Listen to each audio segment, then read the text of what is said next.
Bonjour à tous les amis, ici Kiku, et aujourd'hui on va parler de la dernière mise à jour des bans en Duel Commander. Direct dans le vif du sujet avec le premier ban, Edgar Markov.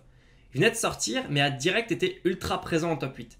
Il avait un taux de victoire énorme et nécessitait fortement d'adapter son deck, voire de choisir directement un archétype qui le défonce, comme l'a fait Mundus avec son jeu Thrasios Tymna Enchantress.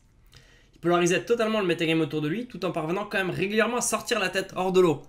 Pour cette raison, il a mangé son ban et globalement tout le monde s'y attendait. Par contre, fait étrange, 4 cartes rouges ont été bannies. Eidolon de la Grande Célébration, Prix du Progrès, Vortex Sulfureux et Salve de Feu. Beaucoup de gens ont globalement dit « What the fuck? Pourquoi tu bannes 4 cartes rouges et pas direct Zurgo ?» Alors c'est relativement simple. Dans Edgar, la carte qui rend le deck broken, c'est Edgar via sa capacité Éminence. C'est clair comme de l'eau de roche, bannir 10 vampires aurait allongé à fond la banlist et pas forcément résolu le problème. Pour Zurgo, déjà le deck est moins oppressant de base. Il est populaire, sa popularité et la force de l'archétype lui permettent de souvent accrocher les top 8. Par contre, dans ces top 8, il ne fait pas si souvent top 2 et une fois rendu face aux meilleurs joueurs et decks, c'est pas si facile. Malgré tout, le deck est oppressant, ok? Suffisamment pour que le comité doive réagir. Mais ici, est-ce que c'est Zurgo le problème?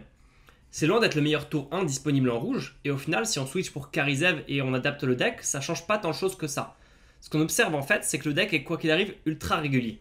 C'est un monocolore où globalement toutes les cartes font la même chose. Coller des points le plus vite possible. C'est aussi simple que le Hunter Charge dans Hearthstone. Théoriquement, ça se fait bien de s'adapter. Par contre, ça a un coût. Pour améliorer son match-up Zurgo, il faut généralement affaiblir son match-up contrôle, combo et ramp. Si ça paye, dans ce cas, tout va bien. On a du pierre-feuille-ciseau classique, le gagnant sera le joueur qui avait le build le plus adapté au metagame et qui jouait le mieux. Le souci, c'est que contre Zurgo, ça marchait pas bien.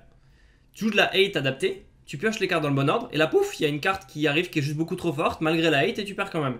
Comme s'adapter réellement à Zurgo, ça avait du mal à payer, le mieux restait limite d'ignorer le deck et croiser les doigts pour pas tomber contre. Partant de là, Zurgo se retrouve à être juste toxique. On pourrait dire que dans ce cas, il fallait juste bannir Zurgo. Mais bannir un commandant, c'est toujours une grosse décision, et en plus, si c'est pas du souci, c'est dommage. Et en l'occurrence, voilà, là, on a un problème sur la puissance des cartes burn. Du coup, on banne quelques cartes burn. Le résultat, c'est pas que Zurgo devient mauvais. C'est globalement toujours aussi régulier et puissant. Par contre, le jeu encaisse moins les cartes faites pour le défoncer. Ce qui est normal. En soi, on n'est pas fait pour défoncer ce qui nous défonce. C'est censé être l'inverse. Alors là, du coup, ce qui se passe, c'est comme ça paye de nouveau de s'adapter à Zurgo, certains joueurs vont à nouveau le faire. Et on va retrouver un pierre-feuille-ciseau classique de Magic. Le format devient équilibré, tout le monde est content. En tout cas, c'est le plan du comité. Si ça marche pas, comme l'a dit Manu du comité dans une interview pour la team Tokar, ils adapteront la banlist. Et c'est aussi simple que ça. Voilà pour les changements de banlist. Maintenant, il y a un non-changement qui a aussi bien fait parler de lui. C'est Enchaînement qui est toujours légal. Il a fait couler beaucoup d'encre, il y a énormément de gens qui se plaignent des sorties débiles qu'il permet de faire. Qu'est-ce que le comité a à dire sur lui? Manu, encore une fois dans son interview, a dit que 3 mois c'était trop peu pour évaluer la nocivité d'une carte. Le truc, c'est que des cartes iconiques qui font la game toute seule, c'est typique en Duel Commander. On peut penser à Nécropuissance, Pince-Crâne, Survie du plus apte, Ancienne Tombe, Cataclysme, Balance et bien d'autres. L'enjeu ici, c'est de prendre le temps de déterminer si ça fait partie de ces cartes qui sont parfois ouf, mais pas suffisamment souvent pour qu'elles les retirent définitivement du format, ou si vraiment c'est pas possible. Du coup, ils prennent 3 mois de réflexion en plus. Voilà, c'est tout pour cette vidéo. Comme d'habitude, n'hésitez pas à réagir sur les forums, Facebook, like, comment, subscribe, tout ça. Et en attendant, à plus les loulous.